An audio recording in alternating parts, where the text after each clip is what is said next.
No. We're back.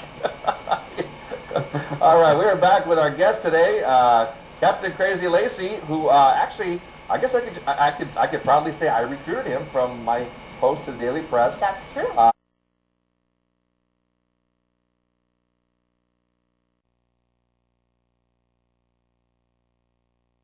My post to the Daily Press. That's true. Last week, was it?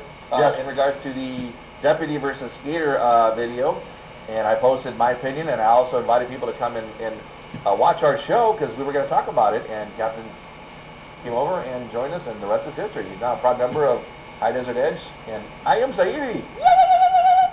Captain Crazy, welcome to the show. Hello, Art and Kim. What really impressed me about you is that you're an activist out in the community. Actually fighting for a lot of these things that we need, especially when it comes to the kids. And so I'm glad to have you today. Tell us what is on your mind today. Well, the activist started like 4 years ago when my son and his friends were at the skate park, and they have undercover policemen show up and round them up and impound their bikes for 30 days. And they get, the first offense is 25, the second's 50, and the third's 100, and after that they'll just keep your bike. And I rode in skate parks in the late 70s, and bikes were allowed in skate parks. Skate parks is just a term, like if you say I need a Xerox copy, when you might have a different photocopy of a different name. It's just, skate park is just a term, and a lot of people that don't know a lot about the sport will say, well, it's a skate park. Why do you want bicycles in a skate park? You know, and I was wanting to start off with this presentation. My name is William Firmage, and I started my name Crazy Lacy when I started Superstyle 2 BMX Freestyle team back in 1979. In 1982, my team was the first team to ride for Vans and tour with Vans shoes. And I have around 30 years experience in the skate park scene. And one of our issues with the town is they were wanting to spend like $30,000 to retrofit the park because they said it needs the pipe protection, the piping around the coping to protect the concrete.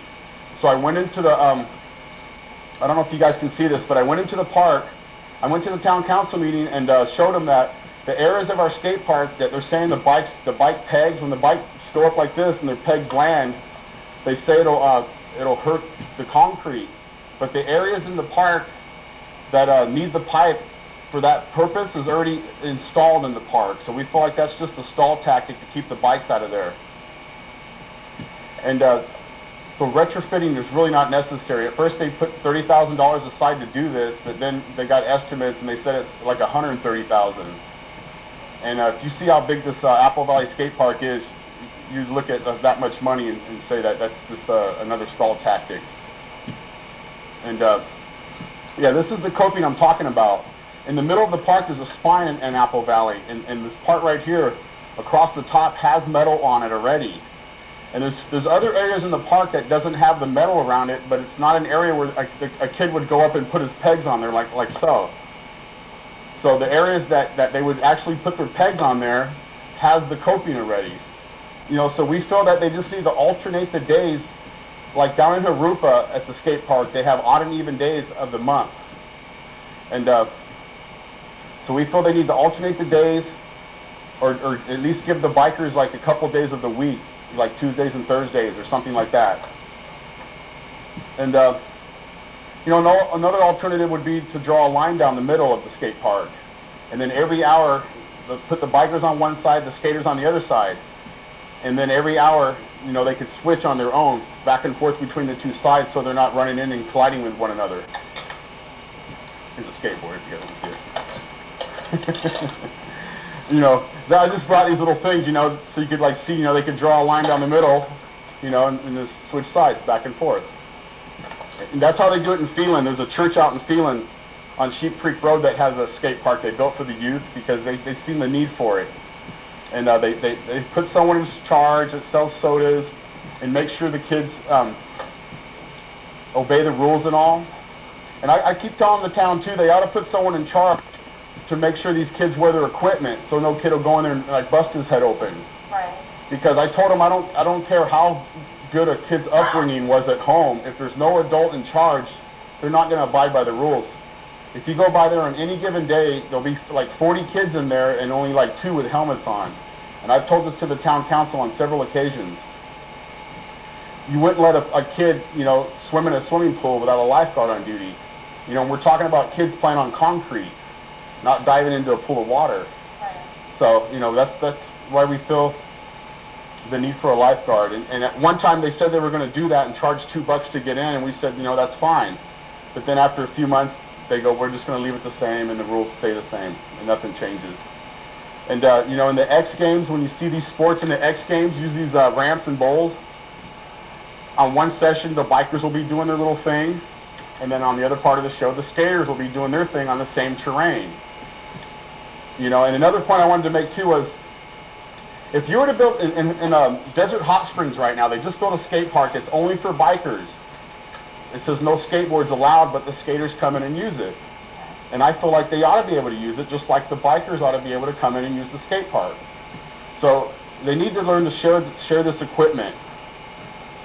Or you know, the town. I was telling the town one day that each city should build a skate park and alternate the days between the different parks.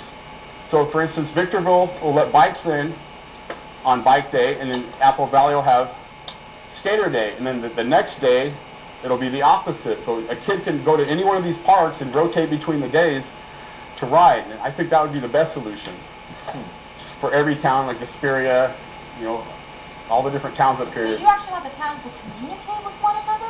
Yeah, I think that'd be great if they would, you know what I'm saying? Like, oh yeah, bike day over here and then skateboard day here, but then the next day this one's bike day and that one's skateboard day. Right, right. I think that'd be an awesome solution. Sure, yeah. Well, that's true, because a lot of these kids, they just don't stay in their own city sometimes. They got friends in other cities. Yeah. They go, you know, I don't think that would be really an issue for them to have to go back and forth. Is what I'm thinking. Yeah, in Arupa, some of the skate parks down the hill, like, you know, like Victorville where they built all these homes that's cluttering the area, there's a place down the hill like that, and in the middle of it there's a big park with kids' jungle gyms and all. There's a big Wampin skate park that I took my kids down there a few days. And where is this, in Harupa? Yeah, it's not the Harupa Park, but it's like down in Ontario area down there. Oh, okay, okay. And it's like surrounded by all them homes that are like those cookie cutter homes that are the same. Yeah. And in the middle is a big skate park with a jungle gym and grass. Wow. And how was that? it's pretty nice. And it's nice to see that these towns do this for these kids. So you're saying with all the way that these homes have been going up lately these past year or two, that they should have been doing that up here? Yeah. With that in mind, obviously they didn't. Yeah, in Las Vegas, there's around 30 skate parks in Las Vegas, and 25 of them allow bikes. And you know, I was really amazed when I heard that there was 25 parks in Vegas. Wow. You know, and what we need is more parents and youth to attend the council meetings to bring change to the high desert. Because when I show up at these meetings, they see one guy complaining, exactly, and in their mind they're like, get out of here. What's this guy want? Exactly. You know, if I can interject for a second, you are absolutely right. And you know what? It's not just about doing that at the city council meeting. It's about anything that you get your kids involved in. Because I've been coaching for close to 30 years. And the only way you're going to get change, whether it involves board members of, say, Little League or whatever, is like you said, if they just see one parent complaining, thinking, okay, what's wrong with this parent? He's obviously, or she's obviously out their rocker. Okay, yeah, go away. Yeah, exactly. Yeah, go away. But if you start coming in numbers, yeah, that's the only way, like you said.